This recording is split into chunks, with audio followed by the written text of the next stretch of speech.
Hello and welcome back to Dad's Bedtime Stories. My name's Martin and I'm the creator of Dad's Bedtime Stories. Just for a little background, I began making these stories for my kids when they had trouble sleeping. And then I started recording them, and then I turned them into a podcast.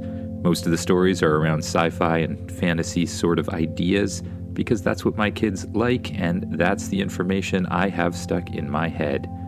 Anyways, I really hope you enjoy the podcast. If you do, don't forget to like, subscribe, follow the channel, whatever you can do on whatever platform you're listening on. This is episode 2, remade, The Lava Planet. As usual, your only job is to sit back, relax, and imagine yourself doing what the kid in the story does. Now just close your eyes and imagine. Imagine waking up in the morning. Beep, beep, beep. Beep, beep, beep. What's that, you think? Spaceship? Is that you? Yes, it is me. I want to go on an adventure, says Spaceship. It's like 6 o'clock in the morning. Well, okay. What kind of adventure do you want to go on, you ask? I would like to go on a space adventure. Well, okay, but my parents got kind of mad last time when I disappeared to the moon. Is there anything we can do about that, you ask? Yes, I have a solution, explains the spaceship. I have created a robot that looks exactly like you. You what, you ask? I have created a robot that looks exactly like you, explains the spaceship. Robot, come here, the spaceship says. Suddenly your door opens and in walks a robot that looks exactly like you. What the, you say. Hi, says the robot. I'm you. Who are you? I'm me? Who are you? I'm a robot, and I'm gonna pretend to be you while you're gone. I'll do everything really nice, and your parents will really like me. I just can't wait. We're gonna be the best of friends, says your robot clone. Well, okay, you say. Don't forget to do all your chores. Spaceship, let's go, you say. You run outside, and Spaceship flies after you. Once you get outside, Spaceship starts to glow. It grows and grows and grows until it's a full-sized spaceship. The back hatch opens and a platform folds out. You climb aboard Spaceship. Everything looks just like you remember it. There's a living room with a TV and video games, a playroom with all the toys you can imagine, a kitchen, a bedroom, and at the very front is the command center with 2 chairs, a huge viewing screen, and all of the controls. You sit down in the command center. Well, Spaceship, how far away is this adventure you want to take me on? It is very far away, explains the spaceship. I am going to take you to a very special planet. I think you will like it a lot, explains the ship. Well, let's get going then. You grab the steering wheel and you press forward on the throttle. The spaceship floats up off the ground, points straight up at the sky, and blasts off. You quickly pass through the clouds, then through the atmosphere and up into space. You watch as the world starts to disappear behind you, becoming smaller and smaller and smaller until it's only a little dot in the distance. Soon you pass by Mars. Wow, you say. How fast are we going? We are not even going full speed. Soon we will switch to super hyperdrive, explains the spaceship. The planet we are traveling to is 1 week away at that speed, explains the ship. 1 week away? My parents are going to wonder where I am. Wait, well, actually, no. Maybe they won't wonder where I am. Will the robot go to school for me and everything too? Yes, explains the spaceship. I have programmed the robot to be exactly like you in every conceivable way, including getting similar marks on your work. Oh, wow, really? Okay, well, I trust you, robot. Let's get going. What do I do while we, travel this far? You can do anything you want. You could play video games or watch TV. You could read a book, or you could play with toys. Oh, well, that's a good idea. You spend a little time playing video games. Then you play with your toys. Then you read a book for a while. Spaceship, you say, I'm getting kinda hungry. Did we bring any food? Of course we did, says Spaceship. Come to the kitchen. You walk over to the kitchen and you sit down at a table. Now, what would you like? You list off things that you like to eat. Spaceship says, I understand. Coming right up. A hole in the table opens, and suddenly, a plate of food pops out of it. All of the things you ordered are on it. You spend some time eating the food. Just imagine what it looks like, what it tastes like. And as you take bites of it, just remember what it tastes like to eat that food. This is so good, you say. Beep, beep, beep, beep, beep, beep. Alert, alert, says Spaceship. What is it? I just realized that we are running low on power, says the ship. What? Running low on power? I thought you were a magic spaceship. I am a magic spaceship, but my magic requires power. Oh, okay. Well, what kind of power do you run on, you ask? I run on energy crystals. The crystals can be found throughout the galaxy, explains the ship. Okay, well, can you find one now? Locating nearest energy crystal, says the spaceship. Crystal located. Putting it on screen. On the viewing screen in front of you, a picture appears.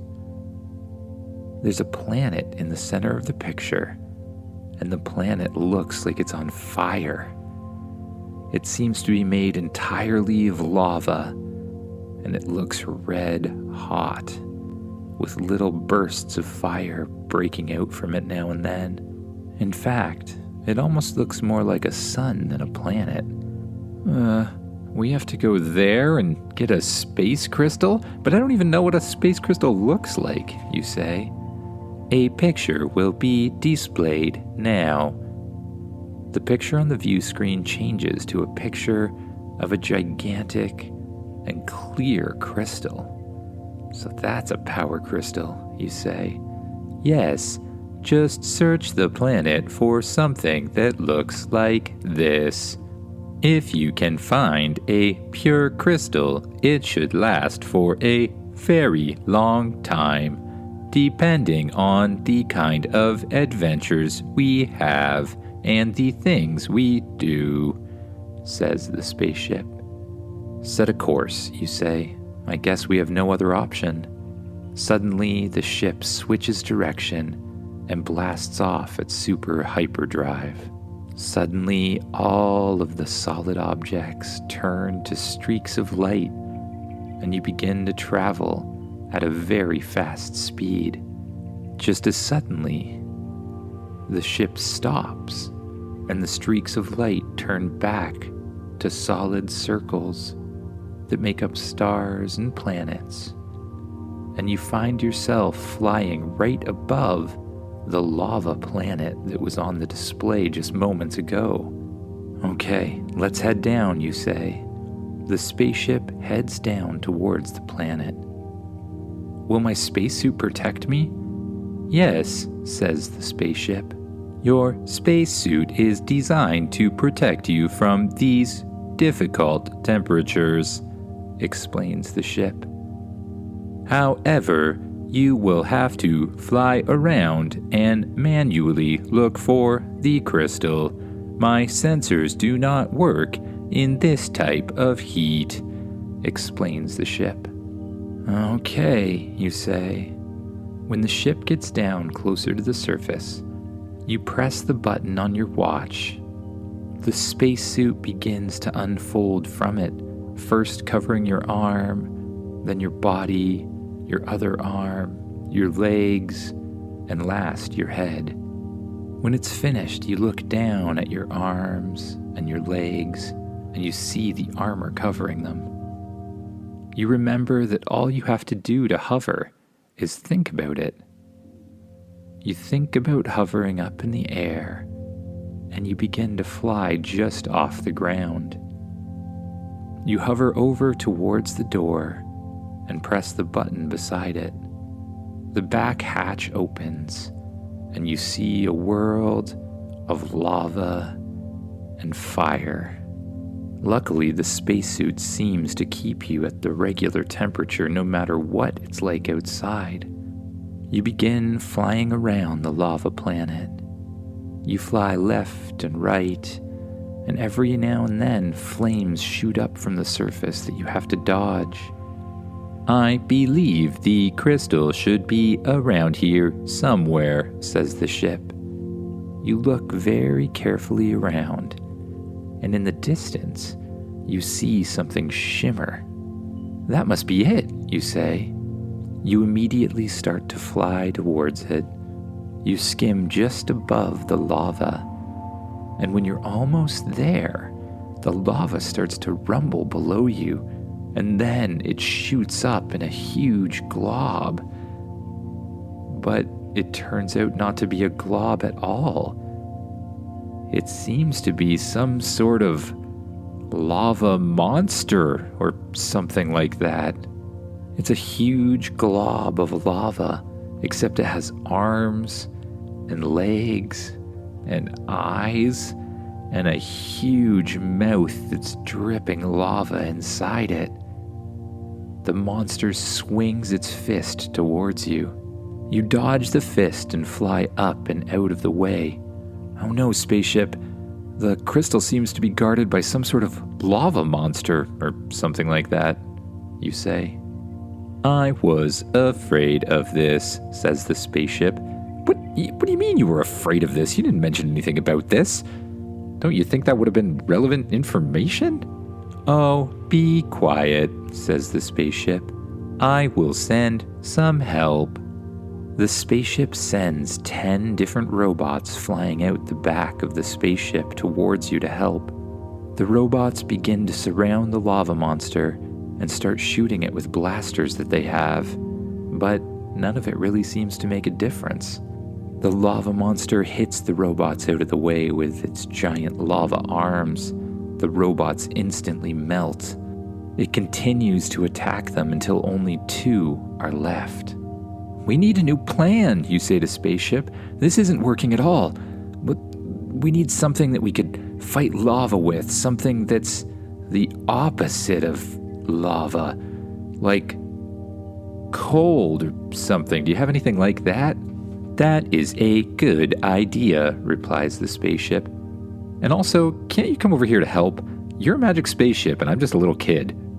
Also a good idea, says the ship. Why don't you get back inside?